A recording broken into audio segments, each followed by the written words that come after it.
Kali ini kita akan membahas mengenai provisi dan liabilitas kontingensi sebagai salah satu materi pada akuntansi keuangan menengah. Materi yang dibahas dalam topik ini antara lain mengenai provisi, kemudian liabilitas kontingensi, kemudian penyajian dan pengungkapan provisi dan liabilitas kontingensi. Menurut PSAK 57, provisi adalah liabilitas yang waktu dan jumlahnya belum pasti. Nah, kriteria provisi sebagai liabilitas itu kalau perusahaan sudah memiliki kewajiban kini akibat peristiwa masa lalu. Penyelesaian kewajiban kemungkinan besar akan mengakibatkan arus kas keluar perusahaan. Dan kewajiban yang harus dipenuhi dapat diestimasi dengan andal. Jumlah yang diakui sebagai liabilitas adalah estimasi terbaik pada akhir periode pelaporan. Provisi dapat timbul sebagai kewajiban hukum atau kewajiban konstruktif. Nah, bila muncul kewajiban yang timbul karena suatu kontrak atau peraturan perundangan, maka itu disebut provisi yang timbul karena kewajiban hukum ya. Nah, untuk provisi yang timbul sebagai kewajiban konstruktif, maka kewajiban itu timbul akibat praktik di masa lalu atau kebijakan yang telah dipublikasikan. Nah, entitas mengindikasikan tanggung jawabnya pada pihak lain terkait kewajiban tersebut. Misalnya dari sekian kegiatan entitas itu ada ditetapkan bahwa CSR-nya sekian persen gitu ya. Nah, itu namanya kewajiban konstruktif karena ada praktiknya atau kebijakan yang telah dipublikasikan.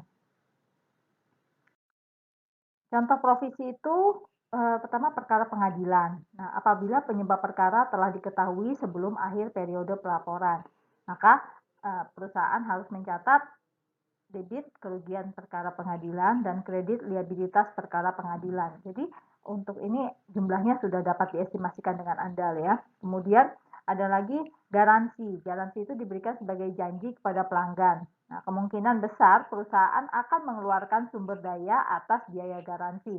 Baik keluarnya berupa kas atau biaya jasa atau peralatan ya.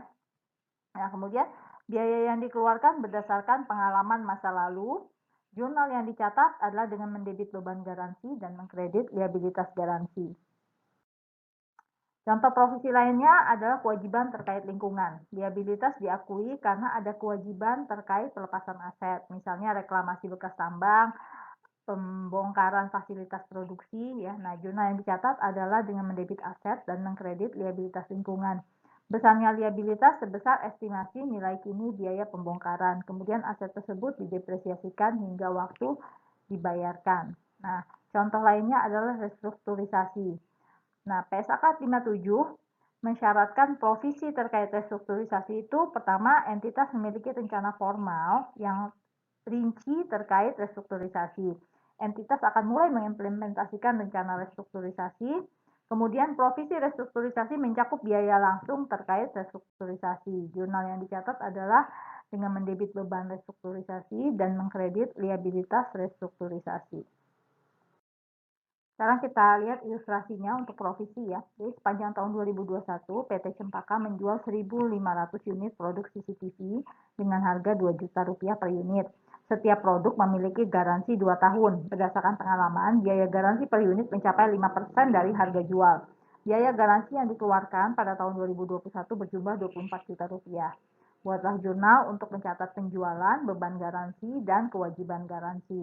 Jadi yang pertama kita catat adalah jurnal untuk mencatat penjualan. Nah, di sini diasumsikan semua penjualannya tunai. Jadi kita mendebit kas dan mengkredit penjualan ya sebesar 3 miliar rupiah ya.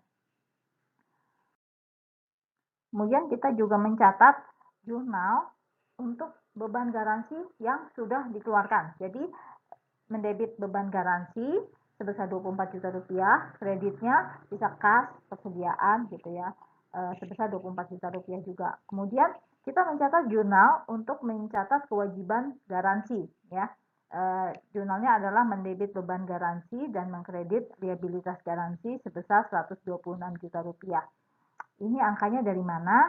Yaitu beban garansi yang sudah kita keluarkan kan Rp24 juta, sedangkan total kewajiban atau liabilitas garansinya itu adalah Rp150 juta ya. Jadi 5% dari penjualan, total penjualan. Maka yang sisa diakui sebagai liabilitas garansi adalah Rp150 juta dikurang Rp24 juta, yaitu Rp126 juta. Oke, selanjutnya kita masuk ke materi atau topik kontingensi. Yang disebut kontingensi itu adalah kondisi, situasi, atau rangkaian keadaan yang ada yang melibatkan ketidakpastian mengenai kemungkinan keuntungan atau kerugian bagi perusahaan yang pada akhirnya akan diselesaikan ketika satu atau lebih peristiwa terjadi atau gagal terjadi di masa depan. Jadi, pencatatan kontingensi ini tergantung pada apakah akan ada kejadian atau tidak ada kejadian. Gitu. Jadi kalau mungkin ada kejadian yang mengakibatkan keuntungan bagi perusahaan.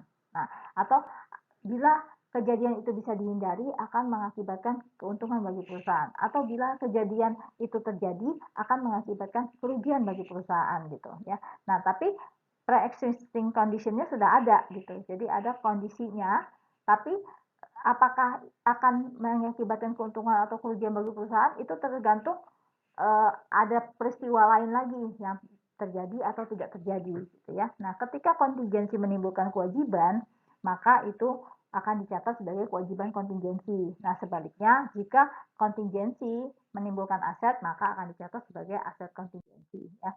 Nah, liabilitas dan aset kontingensi tidak diakui, hanya diungkapkan. Kenapa? Karena dia akan menjadi liabilitas atau aset tergantung pada terjadi atau tidak terjadinya suatu peristiwa gitu ya. Nah, kecuali kalau berdampak pada sumber daya entitas baik arus kas masuk atau keluar. Jadi kalau memang diketahui akan ada arus kas masuk atau keluar dan bisa diestimasikan dengan andal, baru kontingensinya diakui ya. Nah, contoh liabilitas kontingensi itu adalah tuntutan hukum pada tahap awal atau yang belum diketahui hasilnya. Ya, jadi ada tuntutan hukum, tapi belum tahu apakah akan dimenangkan atau akan kalah di pengadilan. Nah, itu contoh liabilitas kontingensi ya. Kemudian contoh aset kontingensi itu hadiah, donasi, atau kemungkinan menang perkara pengadilan. Jadi kalau hadiah kan tergantung pada saat pengundiannya, gitu ya. Atau donasi tergantung nanti apakah memang pihak lain itu akan memberikan donasi. Oke. Selanjutnya penyajian dan pengungkapan. Provisi disajikan sebagai bagian liabilitas jangka pendek dan liabilitas jangka panjang tergantung waktu pengeluaran arus kas. SAK mengharuskan pengungkapan atas provisi pada catatan atas laporan keuangan. Nah, untuk liabilitas kontingensi itu tidak disajikan dalam laporan keuangan karena kemungkinan ada kewajiban belum terkonfirmasi. Jadi masih ada kemungkinan ya kewajiban kini yang belum ada kemungkinan pembayaran atau kewajiban kini yang besarnya tidak dapat diestimasikan dengan andal. Kemudian paparan mengenai provisi, kontingensi, dan imbalan kerja. Terima kasih.